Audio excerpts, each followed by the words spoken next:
Hi, ఎలా ఉన్నారు? ఈరోజు నేను సమ్మర్ స్పెషల్ ఫ్రూట్ కస్టర్డ్ రెసిపీని ప్రిపేర్ చేస్తున్నానండి.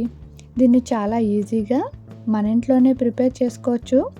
ఈ సమ్మర్లో ఎక్కువ ఫ్రూట్స్ని తినాలంటే ఇలా కస్టర్డ్ చేసుకుని తినటం వల్ల చాలా ఇష్టంగా కూడా తినొచ్చండి. నేను 1/2 లీటర్ పాలను తీసుకున్నాను. ఈ పాల చిక్కదనం బట్టి టేస్ట్ కూడా చాలా బాగుంటుందండి. నేను కస్టర్డ్ పౌడర్ తీసుకున్నాను. నాకు వెనిలా ఫ్లేవర్ ఇష్టం. వెనిలా ఫ్లేవర్ కస్టర్డ్ పౌడర్ తీసుకున్నాను. మీరు ఏ ఫ్లేవర్ కస్టర్డ్ పౌడర్ తీసుకున్నా ప్రిపరేషన్ మాత్రం సేమ్ ఇలాగే చేసుకోవచ్చు. 1/2 లీటర్ పాలకి నేను 2 టేబుల్ స్పూన్ కస్టర్డ్ పౌడర్ తీసుకున్నానండి. మీ పాలు చిక్కదనం తక్కువగా ఉంటే ఒక 1/2 టేబుల్ స్పూన్ ఎక్స్ట్రా తీసుకోండి. మనం తీసుకున్న ఈ కస్టర్డ్ పౌడర్లోకి కొద్దిగా పాలను యాడ్ చేసుకుని ఉండలు లేకుండా ఇలా కలుపుకోవాలండి. ఇందులో వేసే పాలు కొలతేమీ అవసరం లేదు, కొద్దిగా తీసుకుంటే సరిపోతుంది. రిమైనింగ్ పాలని స్టవ్ ఆన్ చేసుకుని హీట్ చేసుకోవాలి.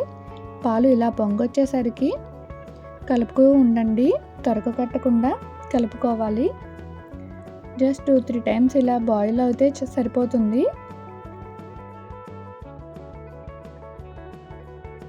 పాలు ఇలా మరుగుతున్నప్పుడు మంటని సిమ్లో పెట్టుకుని 3 టేబుల్ స్పూన్స్ షుగర్ యాడ్ చేసుకోవాలండి. షుగర్ కరిగే వరకు కాసేపు పాలను బాయిల్ చేసుకుంటే సరిపోతుంది.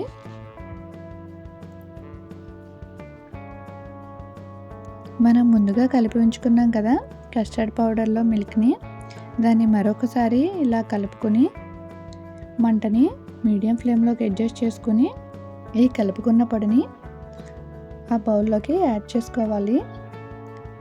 ఇలా యాడ్ చేసుకున్న తర్వాత కలుపుతూ ఉండాలి, లేదంటే కస్టర్డ్ పౌడర్ ఒక చోట ఉండిపోయి ఉండలుగా అయిపోద్ది.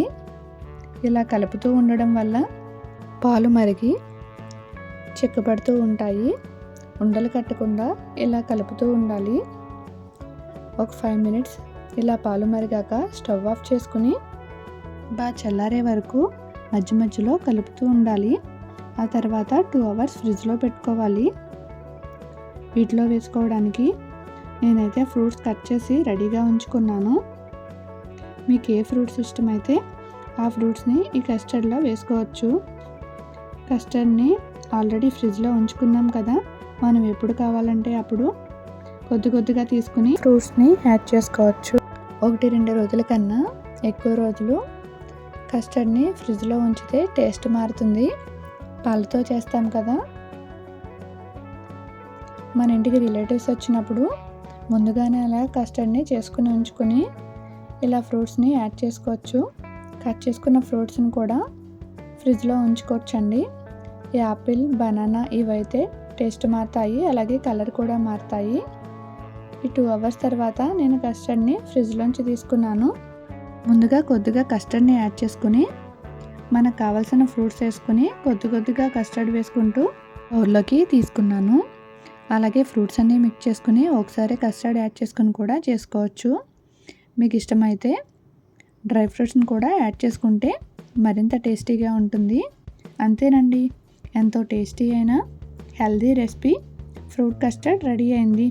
ఈ రెసిపీ మీకు నచ్చినట్టయితే లైక్ చేయడం మర్చిపోకండి. తప్పకుండా ట్రై చేసి ఎలా వచ్చిందో కామెంట్ చేయండి. మీ ఫ్రెండ్స్ అండ్ రిలేటివ్స్కి ఈ వీడియో షేర్ చేయండి. నా ఛానల్ ఇంకా సబ్స్క్రైబ్ చేసుకోకపోతే సబ్స్క్రైబ్ చేసుకోండి. Thank you for watching.